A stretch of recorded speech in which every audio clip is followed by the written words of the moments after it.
How's it going, everybody? Lucas with TMZ Sports here. We are live in the TMZ Newsroom, as always, every day, Monday through Friday. A lot going on today. We are going to start things off with an update on Doug Martin, who passed away over the weekend, NFL vet, just at 36 years old. His family provided an update. We're going to get into detail on what they said led to his unfortunate passing. That's going to be right at the top of the show. Then we're going to talk about the World Series now that that is set. It's going to be the Dodgers and the Blue Jays, and TMZ Sports. You got to bring up the fact that this is Drake versus Kendrick all over again in baseball form now. Drake is the biggest Toronto fan out there, whether it be the Raptors or Maple Leafs or anything. He was super stoked about it. We're going to get his reaction to it that he posted on social media, but then also break down, whether this means that beef, that rap beef, the legendary thing that went down last year, is going to be reignited at all. So that's going to be fun to get into as well. And then Caitlin Clark making an appearance in the Miss USA 2025 beauty pageant, kinda, in a way. We're going to break it all down for you. But most importantly, right now we are posting something on the site that is very near and dear to my heart. It actually just went live on the site, so refresh tmz.com/sports right now. Travis Kelce just invested in Cedar Point Amusement Park. For those who know me at all, and you guys surely don't, I am the biggest Cedar Point fan alive. I grew up in Sandusky, Ohio, so I lived literally about 8 minutes away from this amusement park with some of the best coasters on the planet. So I'm a bit spoiled in that regard, but Travis Kelce, in a similar boat, he grew up going to Cedar Point all the time. He's from Cleveland Heights, Ohio, so a little bit of a drive for them, but he said they made numerous trips in the summer to go to Cedar Point, and now he has the funds to invest in something that is near and dear to his heart. So congratulations to Travis Kelce on that. Cedar Point, their ownership group, Cedar Fair, merged with Six Flags last year. So it is now Six Flags Entertainment Corporation, and that is the company that Travis Kelce invested in. So you guys might not care, but to me, I have jitters right now. It is really cool. What made it such a great amusement park? I know, dude. Who cares? Record-breaking coasters. Dick Kinzel was the CEO. I mean, he was the mastermind behind Cedar Fair for the longest time. I actually went to school with his grandkids.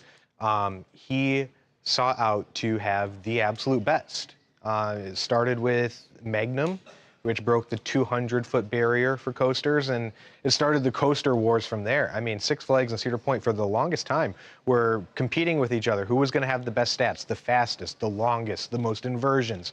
It got real deep into it, but there are some can't-miss roller coasters at Cedar Point. Millennium Force was debuted in 2000. It is still one of the best coasters in the world. Steel Vengeance, which is Mean Streak reimagined, RMC, Rocky Mountain, they turned this really awful, headache-inducing coaster into the smoothest ride, and it's long. It goes upside down, I think 8 or 9 times. It's fascinating. Top Thrill Dragster, 420 feet tall, 120 miles an hour. That got reimagined into Top Thrill 2, which is now a triple launch coaster. I could go on and on and on. Dude, is this all off the top of your head? Yeah, it is. So they don't play. And people from all over the world come to visit. People from all over the world come to work there. And I had the luxury of basically having this in my backyard. So my parents got me a season pass every year since I had to pay for it when I was 3 years old. When you were younger, you didn't have to actually have a pass, but I had one every year, and I went probably 25 to 35 times every summer. Some of the greatest memories that I have with my childhood best friend, Talon Floor, rest in peace, were made at that park. So yeah, it's just a special place to be, and the parents can always drop you off, and they know you're not going to get in too much trouble there. So it was a really cool place. And then Halloween weekends, oh my goodness, with all the haunted houses and everything, it's so awesome. And it's cool that Travis Kelce, someone who is this mega star and engaged to Taylor Swift, he had a very similar childhood in that respect. So Are you a fan of all amusement park kind of scenarios, or just in particular? I'm kind of a snob. Okay. So I went to Knott's Berry Farm when I first moved out here, and it was good. I enjoyed it, but I was like, this is not Cedar Point. I was actually able to go because I was still registered as an employee at Cedar Point at the time. In the summer of 2015, I did about 6 weeks at the subway at Cedar Point before I moved out here to just try and make as much money as I could before I started my internship here. And Knott's Berry Farm was fine, but Six Flags Magic Mountain is the closest I've ever gotten to an experience like Cedar Point. And luckily, that's just about like 45, 50 minutes north from where I live. So now is it going to be Six Flags Cedar Point, or is it just like it's still going to be called Cedar Point, but for the most part, a lot of these parks are going to be like it's ran by that group? Yeah, and it's not necessarily like a buyout. It was a merger, but moving forward, it will be Six Flags as a whole. Lucas, do we know how big the investment was?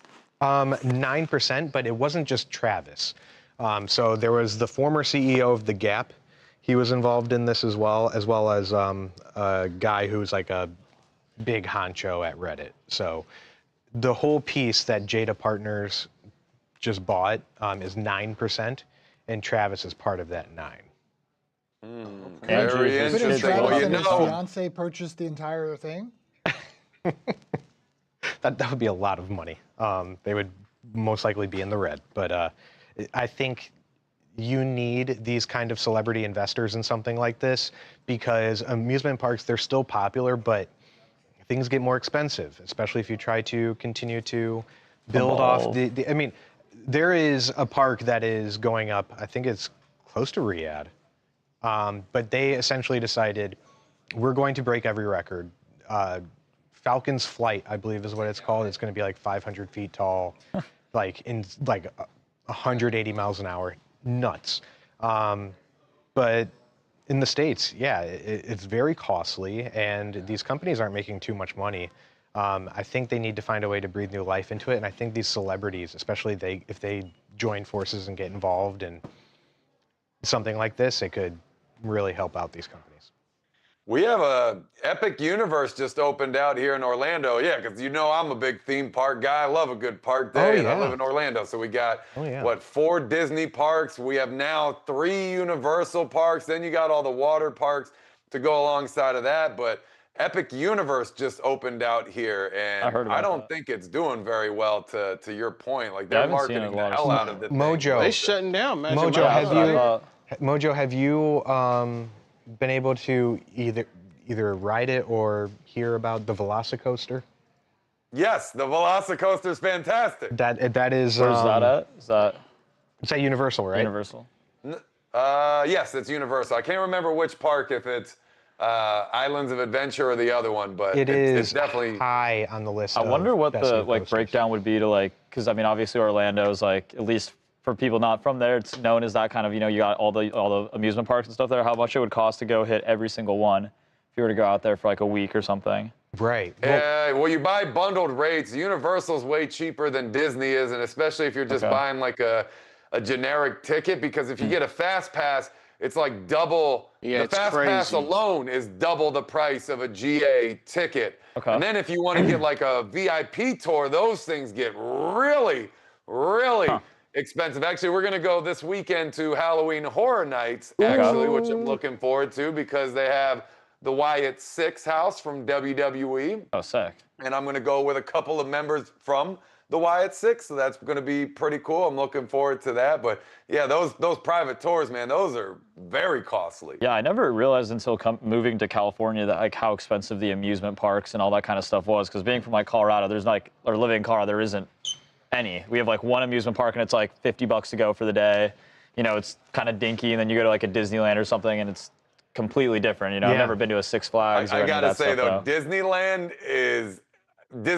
was such a letdown for me when I went. Maybe I'm spoiled out here, but Disney World is a million times better than Disney. That's what I've heard, because it's significantly bigger, right? There's a lot more big rides on the property, or they've almost taken different parts of the Orlando parks and just chopped them up and stuffed them into certain parts of Disneyland. Every time you go to a different park, you expect them to be very unique. But for example, Epic Universe just opened and they have Super Mario World. That one has already been, I believe, at the one of the Tokyo parks for years. Yeah. And it's literally the exact same thing to the square foot. It's crazy. You'd think they would mix it up a little bit, but I guess when it costs that much money to design them, you got to mix it up. Yeah. The issue that I went to Disney World with my choir in high school. I was expecting adrenaline rushes and things like that. And no, like the rides at Disney are more entertainment and like the design and decoration and things like that. And so like my first day there, I was like really unappreciative of Disney. And then I had to like enter it with a different mindset. And once I did that, I had a blast. It was awesome. You're a it's just universal like, guy, you're man. not going to get the goosebumps or like the feeling in your stomach. Like, but there's yeah, a few you should good go to rides Magic that Mountain. have that. I want to try it because like I enjoy roller coasters, but it's just I haven't experienced that many because like I said, we have one theme park and it's getting torn down. That was in downtown Denver. Now there's no more. So I'll have to go check it out. Hello everybody in the chat. Angie, 2 words. Senior, Dawn. Thanks for letting John, me do that. all the regulars. I hope you guys enjoyed theme park talk. I definitely learned a lot That's there. our new pod. We got the party pod, the theme next. I love it. I mean, I think, just a big hybrid podcast. Disneyland over Disney World. Interesting. No, come on. Who said that? Jen in the chat said that. Jen, come on. What Perfect are you size to do saying everything right now? in one day. I mean, I don't know how that compares, but I mean. Some people do all 4 Disney parks in one day. It's crazy, but some people want to do it as like a bucket list thing. I feel like, yeah, I mean, you probably get in there at the opening, leave at the last moment. John S. Yeah, the White transit 6 will be between fun. parks takes a while, especially to Magic Kingdom. They're pretty separated between them. Yeah, I mean, some you can take like the little air whatever connector thing, and then others you got to bus to. But Magic Kingdom, you actually got to take like a ferry into it, and that's the most difficult to get into. Interesting. You guys have your fix of amusement park talk? Not good? nearly. Oh yeah, it's a Just, sports show. Blame Lucas for this. He started it. Perfect. Let's start. I'm just talking about things that are on the site. I'm sorry. You're good. We'll another serious one again. We'll start with Doug Martin.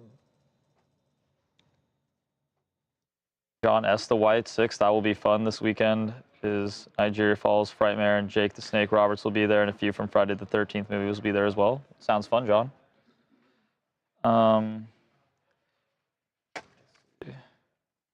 Lucas, are you going to give this over to Ed? Yeah. Okay. Yeah.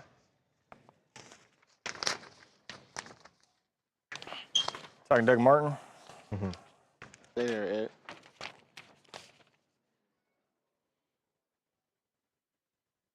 You want to close your emails?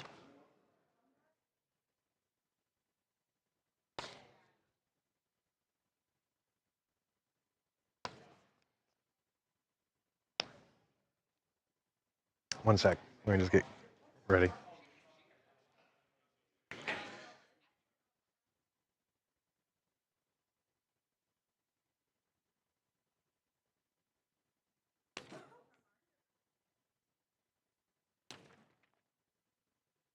Yeah.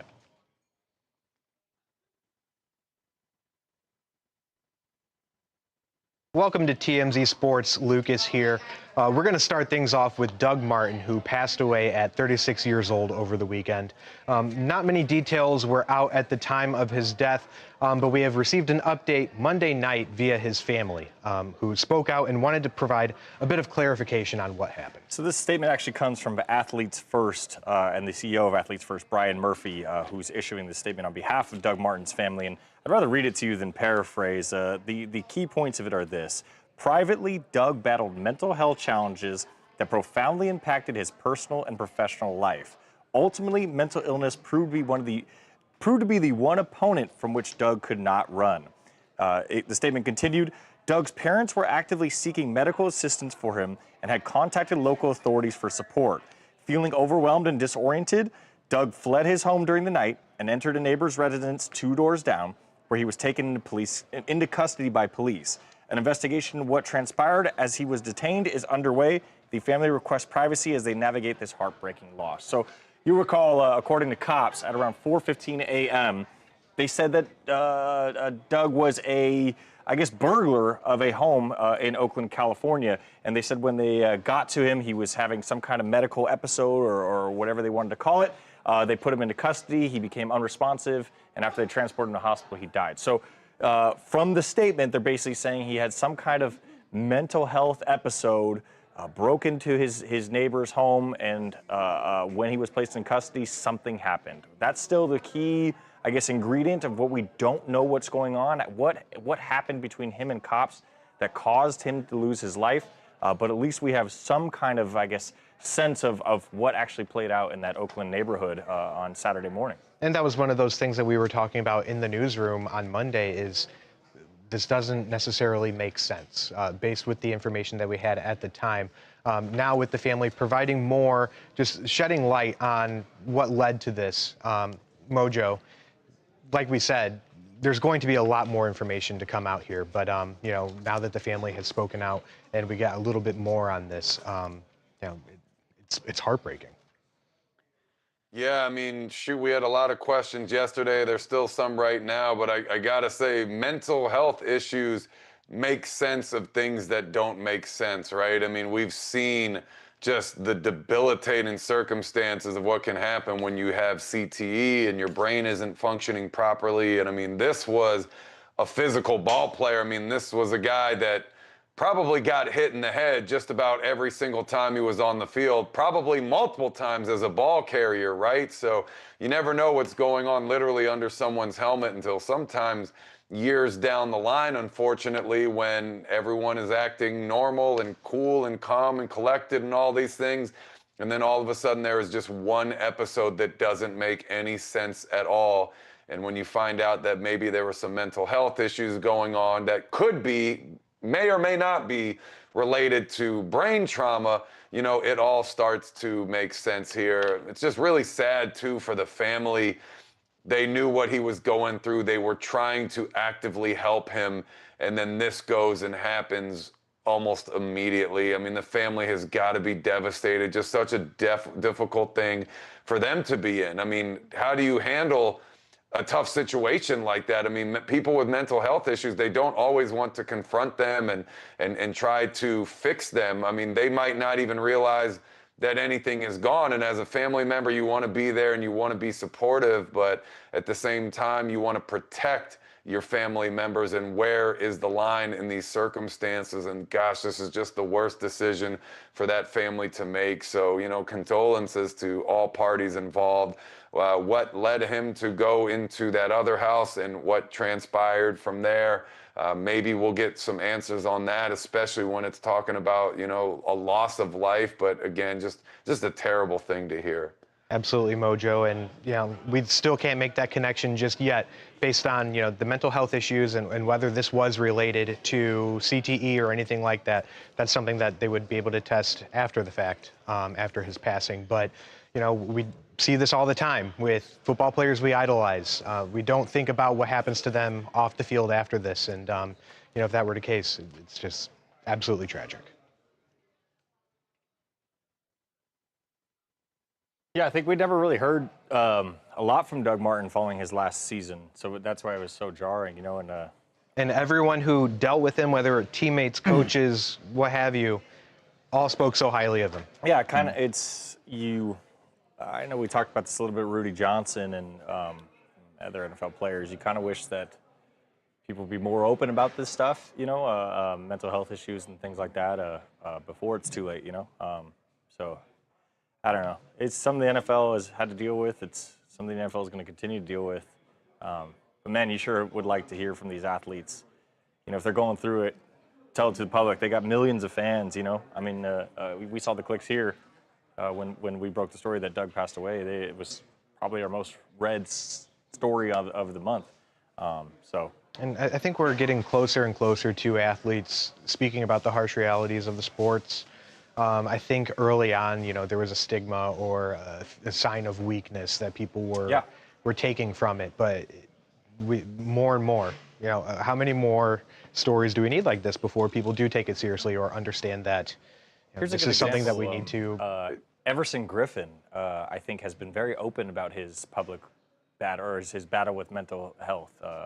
And if you've been following his IG stories, he's been getting help. You know what I mean? So I think he's one of the people that perhaps some of these NFL players can learn from, that it's okay to have these mental health issues in public and things like that. And, you know, sure, it might be embarrassing, but he's getting the help he needs, you know? So, yeah. At least now, too, like before, you wouldn't dare say something to a coach, a teacher, a teammate about something like this because they would think you either couldn't handle the stresses of the job or you're mentally weak or something like that. But I feel like now it's gotten to the point, if you voice any kind of mental health issues, immediately the team snaps into line and they get their people with you to help you out and help you find the resources that you might need, talk to the right people. So, I mean, I definitely agree with you, Lucas. I think this thing is absolutely headed in the right direction, but I don't ever really see these issues evolving because of what football is, right? Like everything that goes along with it and all the trauma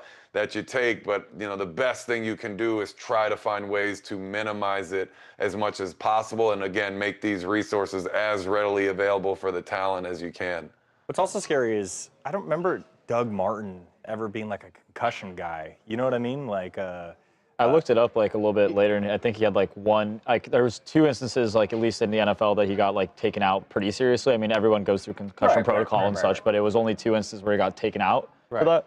Which, I mean, you know, Tua's been in a situation but like Mojo said, you got to remember he was a running back. He was getting that's what I'm trying to say. Like, but you see people hide it. Right? Yeah. You think that I haven't had many diagnosed concussions, I'm gonna be okay, and it's like, dude, like sometimes it's undiagnosed. Well, dude, you bring up a good point too. That concussion protocol is the absolute worst test on the planet for the sole reason that it is the exact same test that it has always been. It's the same questions, the same order, the same everything. So you can just, I mean, by this point, especially by the end of my wrestling career, because it was actually, I believe, the same test in football in the NFL and maybe even college as it was in my wrestling career. But like there's a section where it's word recall.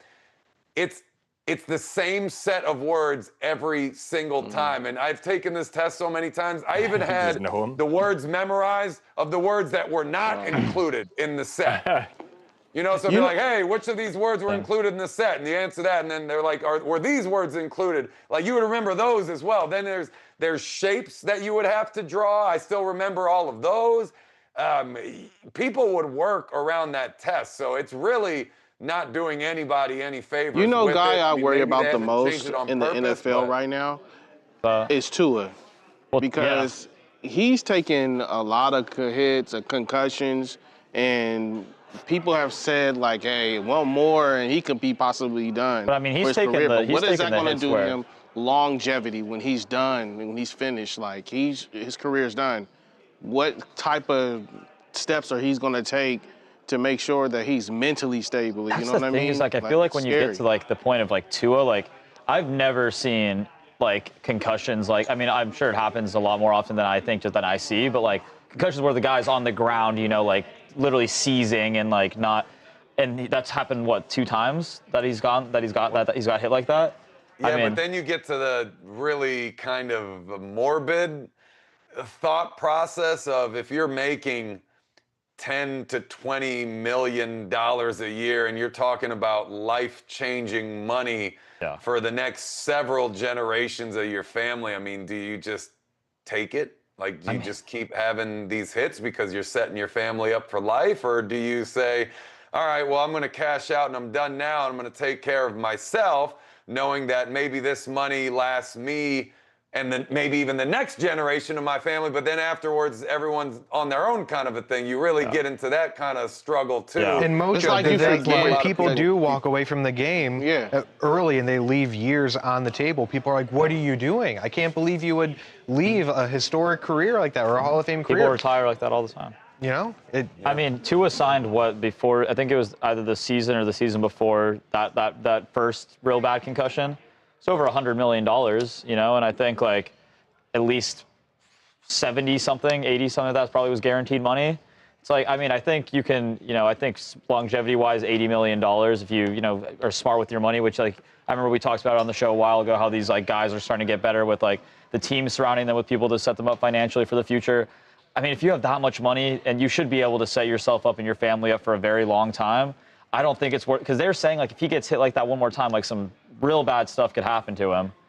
I just don't think it's worth it. I mean, granted, obviously not in that situation, on that room, that thought process. But, I mean, to me, it seems like a no-brainer to not want to continue to put yourself in the jeopardy like that, especially when you have a family. Yeah. All right, you guys ready to move on to talk some baseball? World Series matchup is set? Yeah. So who's the biggest baseball fan in the sports department? We will in-bump here with Steve. George Springer's home run. And then they went on to win. And then we will toss to Drake celebrating the last out. So I'm sorry, Steve, one more time? We'll come in this is A2, so it's moving on. Okay. But it'll be in-bump, George Springer home run. Okay. Then they go on to win, and you'll toss to Drake celebrating. Okay. So Drake, the final out.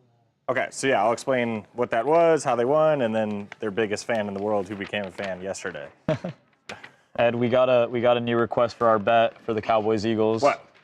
Have you seen the one chip challenge? Yeah. That was. I thought that was kind of a good one where it's like, that'd be funny. Ooh. That'd be a funny one. We can come up with something better. Okay. That's, by the way, it wasn't the weekend before Christmas. The weekend before Thanksgiving. I knew it was the weekend sweet. before. Okay, So yeah. it's coming up. It's a month away. Sweet. Yeah. All right. Well, guys, keep leaving comments for what you want to see the bet, or see as the bet. That's not a bad one.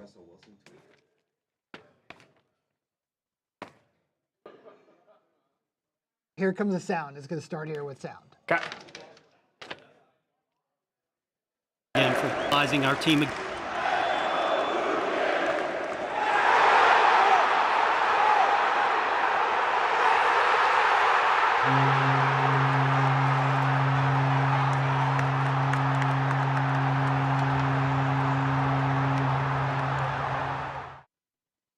That was George Springer in the 7th inning of Game 7 of the ALCS against the Mariners, hitting maybe the biggest home run in Blue Jays history. It was a 3-run shot that essentially gave Toronto the series-clinching win over Seattle. It was an incredible game. The Mariners were up throughout most of the night. In fact, going into that inning, it was 3-1. But again, Springer's dinger made it 4-3. They were able to hold on. And you might be surprised to see this, but Drake was perhaps the most happy about it. Take a look at how he watched the last out of this game last night.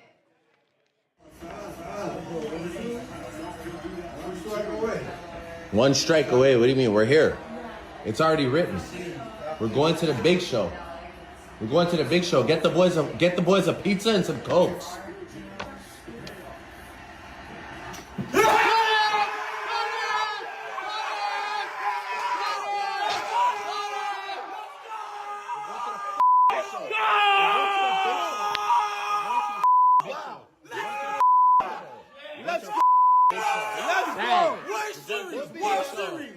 We're going to the big show. Dummies. We're going to the big show. Let's go. Drake, of course, is from Toronto. I say you might be surprised because he doesn't rep the Blue Jays all that often. He's much more known as an NBA guy with the Raptors, but nonetheless, he's a Blue Jays fan, especially after they're now headed toward the World Series. Lucas, the biggest, perhaps, angle for us involving this World Series is now it's Drake and the Blue Jays versus the Dodgers and who else? Kendrick Lamar. Kendrick Lamar. If you see the streams for Not Like Us skyrocket over the next few days, it is because of this. Now, the song has become, an LA anthem and anyone who does not like Drake anthem. But this is just a match made in heaven, especially with what went down in 2024 between these two. You couldn't have written it any better, but you have to wonder, okay, now, does Kendrick throw the first pitch at Game 3 in LA? Does Drake do something at Game 1 or 2? There's so many options here, and the MLB absolutely has to latch onto this and get some more, excitement, some generation into this. We've been talking so much about baseball being boring. Well, guess what? It doesn't have to be boring anymore, and they can do the Drake and Kendrick beef and just run with it. It's quite a dangerous game, Mojo, for Drake to play. Again, I've watched baseball pretty heavily over the last several years, and I haven't seen Drake do a whole lot of repping at the Rogers Center. And now he's repping Toronto against his nemesis, Kendrick Lamar. And by the way, the Dodgers are probably the favorite, and in fact, they're probably the massive favorite. I would expect them to win in 4 or 5 games here. So, Mojo, what do you think of Drake kind of jumping in this one at this juncture, possibly facing off with his nemesis over the next couple days?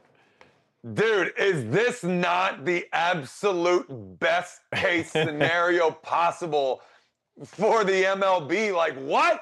This is the best thing that could have happened to them because now they are getting an entirely new demo to come aboard and care about this matchup. This is fantastic. Also, side note, why is Drake's TV so small, right? That dude's rich. Why wasn't he at the game? Right. If he's such a big fan, why aren't you at Game 7? What's happening here? I don't understand this. So there's that, but I'm going to leave that alone for now. I mean, this is fantastic. We were able to capitalize on this one for the Super Bowl just recently, except Kendrick performed. Drake was at home. He had no voice. Now they're on an even playing field for whatever is going to transpire after this. And I love it. You're going to each of their houses for these games. Again, this is best case scenario. The league better monetize the hell out of this. Both these guys got to be happy too. I mean, you got to think it's great for their brands unless one gets torched in the head-to-head, maybe like what happened before. Maybe then it's questionable. But either way, you got your chance at redemption here if you're Drake. And yeah, this just made this whole thing a lot more fun for casual fans and people that didn't previously care about this matchup at all. Game 1 kicks off on Friday night at the Rogers Center. Stay tuned. Yeah, it's interesting, Mojo. As time has gone on, some people have said Drake might have actually won the beef, which I don't see it any other way than Kendrick just dominating it. But they said they're going through the lyrics a bit more, like, ooh, there was another hit there that we missed. There's another hit there. Yeah, I don't see it, but Drake fans can convince themselves pretty much anything. I feel like you have to, like, as soon as Springer hit that home run, MLB had to be on the phone with Kendrick. I don't think they would have bothered him otherwise. If it were the Mariners, they would have been like, okay, just let him do his thing. Kendrick is not someone who likes to be out in the public too much. But as soon as there was a chance that it was going to be Toronto, I feel like they had to have called Kendrick and be like, we got to make this happen. They're working on it for sure. You gotta be. This is gonna be fun. Drake called the Blue Jays. He absolutely called them last night. Like, MLB has to hone in on this, right? For sure. They have to. If they don't, this is a big slip up for them. Like, absolutely. They have to. Yeah. But because I think it's without Kendrick and Drake, this is okay. Well, the Dodgers are gonna win, and as Ed said, in 4 or 5. Yeah. And then we all just focus on basketball and MLB or NFL. If we don't see Drake in the 2 games, then I don't think we're gonna see Kendrick. I mean, I don't even know if, like, it's no point. I don't think Toronto fans want to see Drake there. That's a bad luck charm. Would Kendrick go to Toronto to go support the Dodgers? That would be. I don't think he would without the alpha. That'd be crazy. Kendrick went on tour in Toronto. He didn't care at all. So, John, are you a Toronto fan? Because he said that they don't want him there, and that Drake is a jock sniffer. So yeah, that was my kind of point. I hope I didn't take too harsh on him, but like, you can't not be at the Rogers Center ever until Springer hits a 3-run shot in the 7th inning, and now it's like, woo, like. Yeah, and to your point, also, it's like you never see him supporting the draft. Very rarely is he in Blue Jays because those pictures that we had are like from a while ago. Right. And it's like you see him at the Raptors all the time. And there's no shade. I mean, I kind of do that similarly with the Dodgers. Like, if I have to pick an MLB team, it's probably the LA Dodgers. And like, but I'm not over there Instagramming, hey, we won. Yeah, well, that's the thing. It's like, we already won this. Yeah, there's a difference there. You couldn't even name 6 But you players can't on jump that on team. him because how many fans really in Toronto were really chilling for the Blue Jays for years? They've been losing for years. Okay, like now they just all of a sudden start winning, so everybody jumps on the bandwagon. That's what that commenter is saying. Like, we don't want Drake around, dude. If you weren't here from he was saying like every time he went to a Maple Leafs game, lost. I mean, except for the one exception for the Raptors, or winning in 2019 or whatever. But other than that, like, when has he ever bet on something, rooted for a team, and it's been a good thing? The bets is a whole nother story. Well, yeah, that's what I'm saying. Is if Drake was smart, he'd throw money on the Dodgers to win, and then they'd give Blue Jays a fair shot. I know fans who do that though. Like I had a lot of friends when the Cavs were in the finals those 4 years against the Warriors. Yeah. Always bet against the Cavs. So then when the Cavs won, it's like, well, I don't care about the money. Yeah. At least and then if they lose, It's like, oh, that's sweet. It doesn't but then suck as there's much. always going to be that thing in the back of your mind. I never want to do that. They call it hedging happiness, and I'd like if the Cowboys won but I lost $1,000, I'd be pretty pissed. Would you, Ed? Yes. After all that talk about how hardcore of a fan you are. 30 years, I haven't seen anybody. 2 Words wants to make a bet with you, Keith. What? He says he's trying to bet you for Game 1 of the World Series.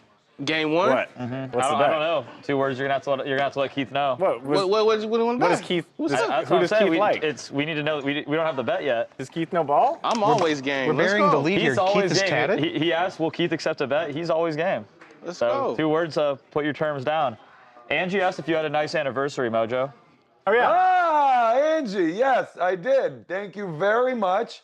It was quite lovely. Actually, the wife surprised me with a getaway trip, which was really cool. Heck yeah. Wow. Where'd you guys go? Yeah, we did. We stayed in like one of those wilderness resort retreat things and did a whole bunch of outdoor stuff. And then the last night, we did like the glamping thing in one of those like nice tree houses right on the lake, which was really cool. So yeah, we had a fun one. Thank you for asking. Yeah, Shout outs to the wife. There you go, Angie. Yeah, it sounds like an awesome time. Dodgers in 5, a cold Snapple. Don, I mean, I think we all kind of agree. I mean, the Dodgers right now are -210 to win the whole thing, so. Dodgers are so good. That Game 1's going to determine a lot, I'm going to tell you right now. Do we know if it's a 2-3-2 format? I think so. 2-3-2, yeah. 2-3-2? First 2, Toronto, then 3 in LA. Yeah. Yeah, I feel like that's Game 5 is way more in we're the benefit parading for the around Dodgers in that format. Yeah. Because wait, did they change that recently? Semi-recently? Yeah. I think it's vacillated so many different ways over the last 10, 15 years. Yeah. Yeah, I was told that like LA was going to be so lit when the Dodgers won the World Series and I lived out here. And it was boring. Like whatever happens during the pandemic is a wash and everything. But last year, like I don't remember anything that was like. The guy blew off his hand. Hold on. Let me tell you why, Lucas. Let me tell you why. Well, yeah. Because we're used to winning. That's a great point. That's a great point. Also, the neighborhoods we live in here on the west side is transplants. Yeah, you're not in downtown, you're in Pasadena, you're not in East LA, like all those. Well, I'll go there this year. And to counter your point for the winning thing is like OKC won the finals, and that parade that was sad as hell. But they don't have as many people in the entire city. But that should mean that everyone's there, for that parade. The people that were there loved it, but it just wasn't many. That was my friend from Oklahoma went to that parade. And he said it was sad. It was just like sad. The Dodgers won the World Series. Stay out of downtown LA. Right. That's right. If you were in downtown LA, you'd be like, I can't sleep. It goes up. What about a team that's never been to the World Series? I know, that's so sad. Oh, okay. 2 Words has the terms of the bet up for you, Keith. What is that? The terms is that yesterday you said Dodgers could lose Game 1, and he's saying that they can win Game 1. The loser does 40 push-ups. So if Toronto wins. All right. And how much time? Like consecutively or 40 push-ups between now and November? I think he means consecutively. With Ed sitting on your back. I'm big now too, man. That's almost 200 pounds. Yeah, there you go. So there, yes, 2 Words. He accepts the terms of your deal. I guess we will see. When is Game 1? Is that so how are we going to see Friday? if 2 Words loses? How are we going to see his push? Yeah, 2 Words. He's going to submit it to the tip line. Yeah, send it to our tip line, 2 Words. We will. Some video of you doing push-ups. 40 push-ups consecutively. Don't cheat, 2 Words. Don't cheat. We'll release Edward's private cell phone number on the screen, and then you can send it there. So I can go into this, and Ed can give the deets. Drake will bet $1 million for the Jays to win, and then brag about it. Probably. Yeah, he's going to lose it. And then he'll lose all of it. Yeah. Okay, we're going to Mariners? I was going to say, for Mariners, we're going to end up losing a segment. Ed, did you write this one? Which one? Mariners. Yeah. So you do this with Mojo, and then on deck, Lucas, you will do Caitlin Clark with Shannon. Okay. Okay. And then D block will be the tortillas. Okay. So this is Edward and Mojo. Okay, this is Mariners, Edward basically Mojo. welcome them back. We just Welcome talked back. about the Blue Jays, Yeah. and now we're going to hear from Cal Raleigh and Brian Wu Got it. with accompaniment from someone in the background. Yeah, the sound on tape will be Raleigh and then followed by Brian Wu? Correct. Okay, cool. Okay.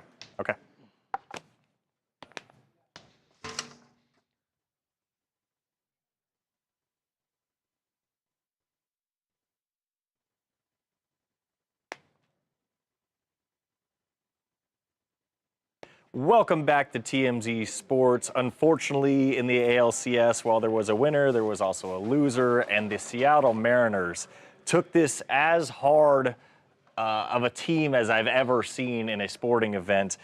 Cal Raleigh was in tears, and in the post-game locker room, somebody let out a shriek. Listen to Cal first, and then you can hear the scream, and then we'll talk about it all afterwards. Cal, you obviously didn't want it to end this way. Just what's the feeling in the room right now? It just sucks. You know? Hurts, and it's you know, I hate to use the word failure, but it's a failure, and that's what we expected, was to get to a World Series and win a World Series, and that's, you know, what the bar is and the standard is, and you know, it's what we want to hold ourselves accountable to. But what ultimately do you feel like the legacy of this team is going to be, having gone as further than any other team in franchise history? That, I mean, legacy is no one's really satisfied or happy with this, I think. Yeah, there was reports that was Julio Rodriguez who let out the scream, and of course Julio was the last out of Game 7. Mojo, I don't know how closely you followed the Mariners this year, but they were such a special story. Cal Raleigh was unbelievable. He probably is going to win the MVP over Aaron Judge. They came up time and time again in these playoffs, made everything happen up until the 7th inning of Game 7, and to go out like this, it was a rough one, man. Especially when you factor in that they are the only team to never reach the World Series, and this was the year, and the fans were ready, and the players were showing out, and Cal was the talk of the town, and everything's looking good until it wasn't, man. It is absolutely heartbreaking to be a part of something like that. I mean, look, at the end of the day, they all are still going to play. This team has another shot in the future. This wasn't their last opportunity, but you know, a lot of teams, it's a lot of players on that team, it's going to be difficult to even hear that right now, right? Like, they think this was their shot, and to be able to make it this far again when people are watching for them and game planning for them with a year heads up. I mean, you see it. Some teams never make it back to make a late run. I would say the Big Dance, but they fell just quite short of that. So, I mean, that's tough, man, and you feel for the players. And, you know, I've lost some big games before, and I was a part of some teams that, you know, we thought we were going to make a much longer run than we did, and things fell short. And, you know, sometimes you never let these things go, but at the end of the day, unfortunately, that's sports. There's a winner and a loser, and hopefully you can come back stronger the next year. But they certainly had a lot of momentum, and they certainly had a lot of people rooting for them. It just sucks it ends this way, right? Yeah, man, they were such a likable team, too, and they're one of the smaller markets teams in baseball, and, man, that was tough. That was tough to watch. Especially like you said, they'd never been to a World Series before, and Cal took that so hard. Cal is such a lovable guy, and he had such an amazing year, even dating back to the Home Run Derby. You know, he wins that all. That was a tough look, man. That as a non-fan of a team, that's about as bad as I felt. Poor guys, you know. What are you gonna do? You know. Is it? It's the beautiful thing about sports, though, man. It just seems like there's so much heartbreak in sports, man. Yeah. I hate to be that guy, and I don't want to say this, but did no one else laugh when you heard the yell in the background? Yeah, I mean, obviously.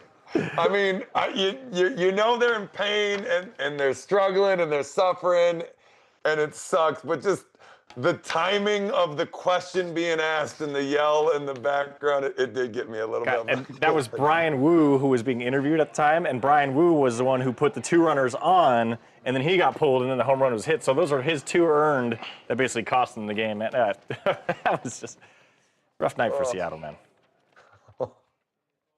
It was a rough one. Yeah, Seattle, Seatown deserved it. Wu was hurting. Yeah, I mean, can only ask so much of these pitchers. Like the Bears, we all would have been laughing and right. That's kind of my point. Like this was such a likable team. It's a franchise that's never been here before. And it's not like the Bears who have won Super Bowls before. Or, you know, the Yankees where everybody loves to see them lose. Like it's like, damn, that's sad. Or the Cowboys. Right. Or the Cowboys. People make fun of that one. You know. I think she was trying to throw a shot at you. Yeah. Same thing happened in Game 5 when Little was brought in to pitch in the 8th and the Blue Jays. Yeah. I mean, that's the thing, though, is like whenever you make those pitching changes and you go to your bullpen, you know, Seattle had a decent bullpen, but they never had anything crazy. And when you pull a guy that late after doing so well and then the momentum shifts, it's kind of hard to come back from. Hello, Lucas and Shannon. Hello. Oh. So Shannon got to talk to someone who paid homage to Caitlin Clark in a really cool way. Are you able to hear him? Can you hear Steve?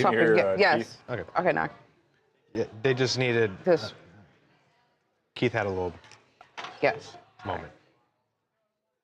Can we start that over? Sorry. No, we haven't started yet. Oh, okay.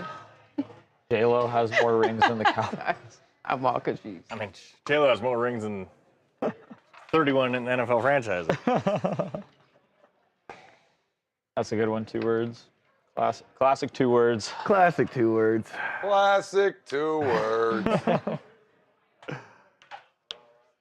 Yeah, Kevin, it's sad they had it, but you know George Springer made a play built for October, so can't say they choked 1 pitch. Yeah, I mean.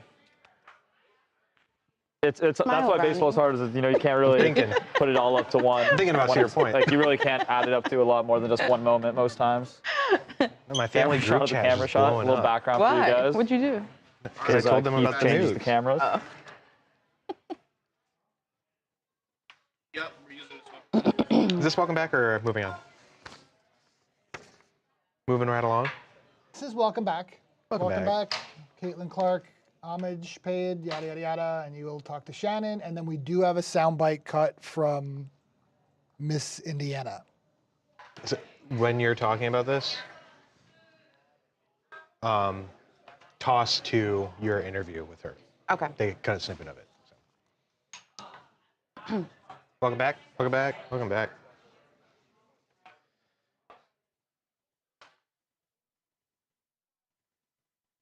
Welcome back to TMZ Sports. The Caitlin Clark effect is real. You already knew that. The WNBA has never been more popular. Ticket prices are through the roof, and she's on every commercial known to mankind. But she's now invading the Miss USA pageant. How is that, Shannon? Well, of course, Miss Indiana had on a custom fit that represented Caitlin Clark with the crop top Indiana Fever and some shorts, and it was amazing. It actually went viral, so I reached out to her and spoke to her about it. Was she expecting the reaction that she get, or was it a little bit overwhelming? And we talked to her. Check it out. I knew that it would be a little trendy. That's part of why I wanted to do it, right? Caitlin has done so much for women's sports in the last year. And it's really just put women's sports at the forefront of what people are talking about on social media. So I knew it would get a positive reaction. I did not think it would get an overwhelmingly positive reaction, but I'm super excited to say the least. Yeah, she was very hyped about it. And even though it went viral and everybody was, doing a story about it, especially us, she hasn't heard from Caitlin yet. But she did hear from one of the Fever teammates, Lexi Hull, who's gorgeous, by the way, I must add it. She reached out to her saying that she loved it and she wanted to vote for it on Miss USA pageant, which is running all week. But even though Caitlin did not reach out to her, she actually invited Caitlin to Miss USA event. She actually wants her to be a judge to vote on, all the outfits and everything. And I think that's kind of cool because, with the WNBA recently, Angel Reese and everybody, it's turned into a fashion runway every game, when they enter the stadium. So I thought that was a cool idea from her. And her outfit is also getting attention from photographers. She said that she got a couple of calls from people who want to do photo shoot with her in that outfit. So it's a good look for her and a good look for the Fever as the WNBA and Caitlin Clark effect is still going strong. Very smart move by Miss Indiana. And you got to feel bad for the other contestants because when she shows up in that, it's like, come on, I needed a better idea. No shade to them at all. But Caitlin Clark, you got to do the right thing, reach out to her, whether you're going to show up to Miss USA 2025 or not, or maybe some courtside seats at a game next season. That'd be right. And she also wants to do it for the Colts and Pacers because she's an Indiana fan, like hardcore sports fan. So she wants to also do it for the Colts and the Pacers, but she's going to do that in the future. Pick up the phone, Caitlin. That was awesome. Shannon, that was great. You hear? You hear that? No. He said good job. Oh, thank you. Yeah, what's your prediction for the Knicks this year? I knew that was coming. I knew I shouldn't have worn a shirt. Shannon, we're enemies. I drafted Cat last night. Carl. You drafted Cat? Yeah, we have a big fantasy basketball draft, and I picked him at number 9 overall. Of course, and my team name is now I adopt a cat. I adopt a cat, and then Ned has to draft Cat. My prediction, hopefully, is Eastern Conference Finals. Top 10 Again? players in the league. I mean, I think my prediction for the Wizards is he's a great 10 player. games. Well, you're Wizards. I mean, and then we got here the Cavs, so it's gonna be between us. It's gonna be between us. Let's see. Indiana was ranked number 1. Lucas, is there a Donovan Mitchell MVP I guess season like there was an ESPN ranking players on Bleacher Report. Would actually put money on Evan Mobley MVP. Mobley. I drafted Evan Mobley too. Mitchell. Jalen Brunson. Over I have Cat and Evan Mobley. Jalen Brunson. Okay. Yeah. I think this is going to be his breakout year, and everyone's like, whoa, Evan Mobley's here to stay. There's stories from teammates coming out from this past offseason where they're just like a switch flipped in Evan Mobley to where he has like all the confidence in the world now. He had the talent, but it's just like, am I going to be the guy? Like, do I shoot this 3 right now? Whatever. He's like, he's so like laser focused, and he doesn't care. All he wants to do is win. Donovan Mitchell's been talking nonstop about how the way things ended last season has just left the worst taste in his mouth, everyone's mouths, and they're out for revenge. I can't lie, that might be my least favorite like media narrative of being like, man, this guy in the offseason really just like is as if flipping the switch is and I eat it, you know all what I'm up. saying? It's saying like it's like saying the 7th man on the Cavs, man, he really flipped a switch. He's really going to be an all-star in this league. Right, and he puts one more point up, then like, you know, it's like, okay. He really went crazy. Number 3 overall pick, and he just. No, Mobley's he was a young player. He was a project when we drafted him. We knew it was going to take some time, but I mean, I think this is. Are you guys? If it doesn't happen this season, we're no longer running with this narrative that this is the season that he turns things around. Like, are you going to be watching any of the games tonight? 2 big games tonight: Rockets Thunder, and then not Cavaliers. I'll probably watch the Lakers one just because of Luka. Okay. I want to see if he got hit. Yeah, because I know LeBron's not playing. Do you have a prediction of who's going to win either game? Oh, Lakers. I'll only do Lakers because Lakers of Keith. is winning. And of course, my fiance, he's a Lakers fan, so I will say Lakers. We asked the socials who they thought was going to win these games, and the Lakers favorites. I kind of expected that one. I mean, 62% to 38%. I mean, Chef Curry. I mean, and Jimmy Butler's on that team. You know, it's not a bad team. I like Jimmy G. I like Jimmy G. I do too. But a lot of people are thinking, or actually not a lot. The majority is going with KD in the Rockets tonight. Well, I mean, that's his return to OKC and that whole narrative. So I can see that. I can see I'll say this: KD gonna go for 30 tonight. I wouldn't be surprised. Oh yeah, I still think that was an interesting trade though. Oh, their youth and everything like that. Thanks for the shirt. I'm rooting for Russell Westbrook this year. I feel bad for him. Why you feel bad for Russ? Because he's why was with nobody? his boy Debo over there in Sac. He good. You said Russell Wilson? What? You feel bad for Russell Wilson? What'd you say? No, Westbrook. You just want to. Russell Wilson trying to find ways. He's just trying to find ways to talk trash about my Russell guy. Wilson just got he just like clapped back at Sean Payton. Yeah, I saw that, and also the Giants did just kick they kick the kicker off. Yep. The team. But it wasn't his fault. It wasn't all his fault. No. There's no way an NFL defense should be allowing 33 points in 1 quarter. So that's bad. It's not all his fault. Melo Ball is going to cook this season. I hope so. He's fun to watch. Hey, that's the one to watch this year. Well, Melo Ball, yeah, he shouldn't be on the Hornets. He should leave. I mean, he can't just leave. I know he can't just leave. I'm just saying he signed that extension. He needs, I don't know, he needs to get off that team. Devin Booker because he's reminding me of starter, Kemba Dylan. Walker. I don't know. I don't know about that one, Dylan. I don't know if Devin Booker. That Suns team is not going to be good. No, That not at team- all. They weren't even good when they had. No. Does Chris Paul get a tour? It's his last year. Like, you got to get Chris Paul. People are over Chris Paul. I think 4 years ago he would have. Yeah. He used to be the He's just president. been hanging around of the, too much, though. Yeah. He's just bored now. He's just like there. I feel bad for him, man. Russell He Wilson came close playing to a tonight. championship. There's no disrespect to him. He's an all-time great, but just kind of fizzled out. I think his tour should be better than Chris Paul. Some way, somehow. Figure it out.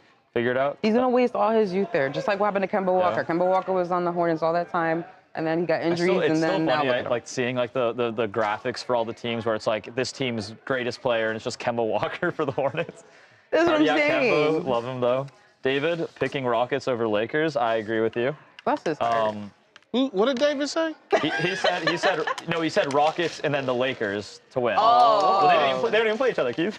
I just said Rockets over Lakers. That's what I thought. Keith, you're getting a lot of love today. John wants to know your whole story about how you got started at TMZ and everything.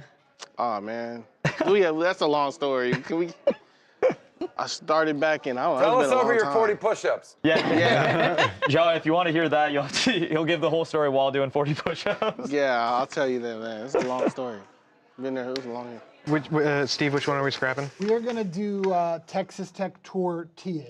Okay. We'll Marla, save how's the it other one going? for tomorrow. Okay. All right, thank you, Shannon. Thank you, Thank you, everybody say bye, Shannon. Shannon. Go Knicks, baby. Yeah, right. Rockets for the W, John. Bo I Nix? agree. Oh, Shannon just said Bo Nix. Go Bo Nix.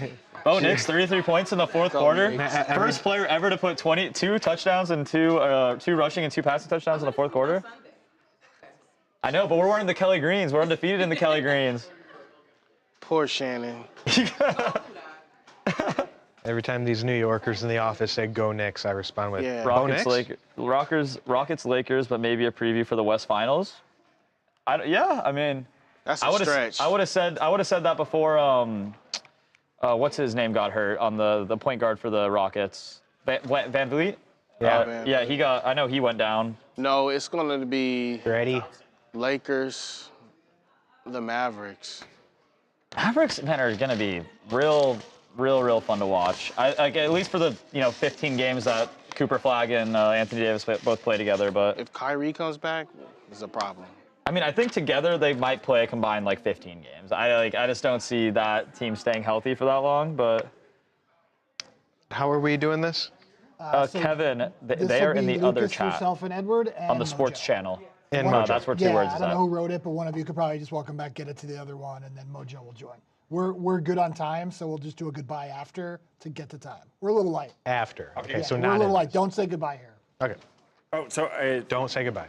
Say goodbye. We're gonna have some time probably left after, and we'll just do it into a goodbye. okay. So You want to start this and give it sure. to Lucas? Sure. Is this welcome back? Correct. Okay.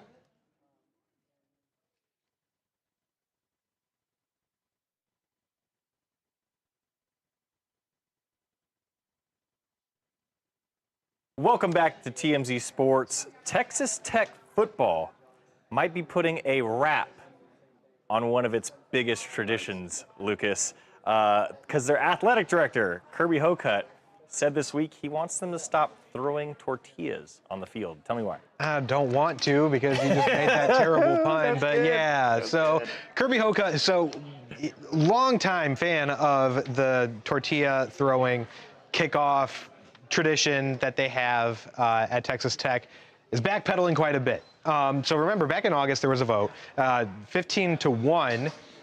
One being Texas Tech, about throwing objects onto the field. Texas Tech wanted to protect that tradition as much as they could. Fast forward to Monday, Kirby went in front of the reporters and he practically got on his hands and knees and begged fans to stop doing this because just last week, the Big 12 decided, you know what, because of this whole fiasco, there's going to be hefty fines and penalties on the schools who participate in stuff like this. So Mojo, it begs the question, well, first of all, how in the world was this a tradition that lasted all the way to 2025, given everything we've seen in sports with fans throwing things on the field. But number two, now that it has been kind of grandfathered in, or now that it was kind of grandfathered in, how do you feel about them having to kind of remove it? I want to keep it. I like it. I think it's fun. I think it gives something to the fans to look forward to outside of the game. It's something that the fans feel like they can be involved with and participate in, and I'm positive that it is likely a nightmare to clean all this crap up. Like, that is definitely a pain in the butt. But man, if it puts fans in the stands and you're selling tickets and making revenues for it, it is what it is. Plus, you can't tell me that you can't find a sponsor that's willing to fork the bill for this kind of thing, right? This is custom made for a good partnership here. A little experiential marketing, to throw some terms at you there. But I don't like it. I think it's fun. I understand that they're going to argue safety elements and all of these other things. And if it's one school and no one else is doing this, there's that. But, you know, another thing I think of too, Ed, is what if the away fans start showing up and they start throwing stuff on the field to get fines and penalties for the other team? I mean, what does that look like? I mean, there could be some dirty business around the corner here. Yeah, it's all a very unique situation because tortillas, obviously you don't want to throw anything onto the field. They might hurt players, but when's the last time a tortilla hurt anybody? So we'll see. As of right now, though, Texas Tech appears to be distancing itself from all this. Getting hungry, Ed. It's just so funny. Just back in August, after that 15-1 vote came out, with Texas Tech being the only vote in favor of it, Hoka went and said, the rules can change, but our tradition will not. And then just a few weeks later, he's like, well, actually... Yeah, they said $25,000 check, right? And then a 15-yard penalty as well. So it's not even just like, oh, we'll just have a booster fund it. Like you said, get Mission Tortilla involved. Like it says the stakes are too high. Yeah, you're basically losing the game every time you chuck a tortilla. I really don't know how to feel about it because you cannot throw things onto the field. Good, but you have to have tradition. Like, yeah. Side note, Kirby Hocutt, where did he get his start? OH. Ohio University, go Babcock. I would guess. Do you guys know the origin story behind this? I was watching the Texas Tech game earlier this year, and it's something along the lines of like they told their students they were too poor to have tortillas or something, so they threw them out there. I don't know. So there's like a pull your boots up by the shoelaces tale here that like it was meaningful to the Red Raiders. And I don't know how to feel about it. You can't throw things on with tortillas or corn. Thing after the game. I don't know. You can't get rid of it entirely. Yeah, or even just like not throw them in the air or something instead of on the field, you know. Or you just do like Auburn does, and you know you TP a tree. Well, now you tortilla a tree maybe. Yeah, that sucks. Hate to see it. College football, man. Let the kids have fun. I know, but you can't throw things in the field. I'm more surprised that it lasted this long. Like, that's what I'm saying. If it got to here though, we have to keep it. You know, like. I mean, they'll figure out ways around it. But that was a good point about like, what if the other team just starts bringing a bunch of stuff and throwing it on the? Yeah, that is serious. That'd be pretty funny. Lucas, Edward, and Mojo. Yeah. 2.5 minutes into a goodbye. 2 minutes. Lucas, you're gonna love this. Huh? There's a big story that came out, and if you weren't watching already, Travis Kelce. Can you do Travis Kelce into a goodbye? So we have like 2.5 minutes. Oh boy, we're gonna 30.5 minutes. Condense your 15-minute Travis Kelce likes amusement park. Most impossible. Change this into the Cedar Point live stream. I like so, do you need me for this? Huh? Travis Kelce, and then we have like 2.5 minutes to just talk and say goodbye. You just want to do Lucas and Mojo? Yeah, Lucas, you can do it, Mojo. Yeah, cool. And then we'll say goodbye on the back end of it. You got it. I've never been to Cedar Point. I've never seen Lucas so happy about doing he was the story. Up. Dude, like Ohio boys, like we are so up right now. Ohio boys. We are so up. Ohio boys. I told you guys. I told you. Go this way. Ohio. Nobody believes me. We're so up. 2.5 minutes of this? 2 including a goodbye? minutes. Just leave me 7 seconds at the back end, Ed, or Lucas. You can have the rest. You sound like my mom. She gets my dad and my name and my brother's name confused all the time. So like by the time it gets to me, it's like Ed, Jacob, Lucas. Yeah. My dad the same way.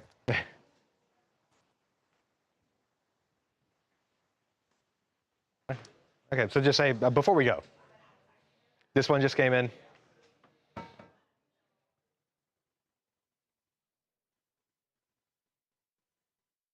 All right, before we get out of here, new story just hit our desks.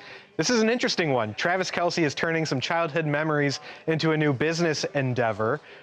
He has talked many times on his New Heights podcast about being a lover of roller coasters and particularly Cedar Point. Well, he just joined an investment group to get about 9% of Six Flags, which is the ownership company that is behind Cedar Point. And he shared videos of himself as a kid going to Cedar Point, talked about how this is a full circle moment for him, but really cool for him to go on and make millions and millions of dollars in the NFL and with his off-field endeavors, and then bring it all back home and talk about how much this means to him. Mojo, personally, as a guy from Sandusky, Ohio, I think this is really awesome.